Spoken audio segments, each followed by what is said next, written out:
Nearly a year after a trio of Thornton police officers shot and killed two people well outside of Thornton, the parents of the two killed say they still have questions. And those questions don't go away this week when the top prosecutor in Jefferson County elected to not charge the officers involved.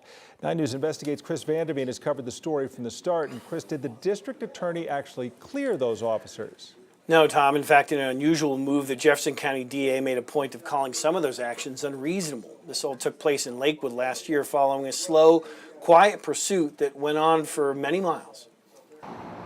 Washington 83rd southbound, we have like a little Infinity SUV that's kind of driving a little bit weird with no plates, it looks like. The surveillance began in Thornton in unmarked trucks, continued south for miles. At 58, left turn signal on. Eventually, the trucks and the car with no plates entered Denver at Alameda and Sheridan. Shots fired, shots fired. There, the Thornton officers say someone in the car got out and fired a gun. A chase ensued, and then a crash, and then this. The driver had a gun in her hand when she jumped out of the car. The passenger, a man named Joby Vigil, did not.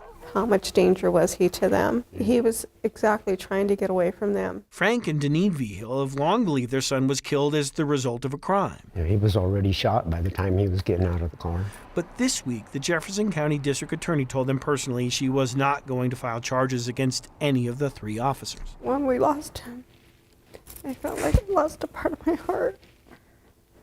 And now this just feels like they're stabbing me in my heart again. This report, to be clear, does not clear the officers of wrongdoing.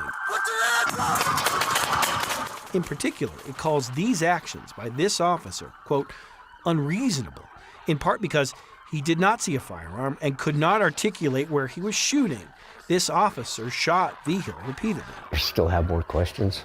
The Vigils also know this. The three officers are part of the now sidelined Thornton Police Impact Team, a surveillance team we found repeatedly pursuing people miles outside of Thornton, often for little more than license plate problems, as was the case here. There is no need to follow a car from Thornton to Lakewood through multiple jurisdictions to create the situation for not having a license plate. Their attorney says she's exploring the possibility of a civil suit. The officers involved remain on administrative duty, pending a just-started internal affairs investigation. 3 times in less than a year, a pursuit initiated by Thornton's impact team ended in another jurisdiction with an officer-involved shooting. Our investigation found it wasn't uncommon for people being pursued by the unmarked unit to think they are actually being pursued by people other than police officers. In the newsroom, Chris Vanderveen, 9 News.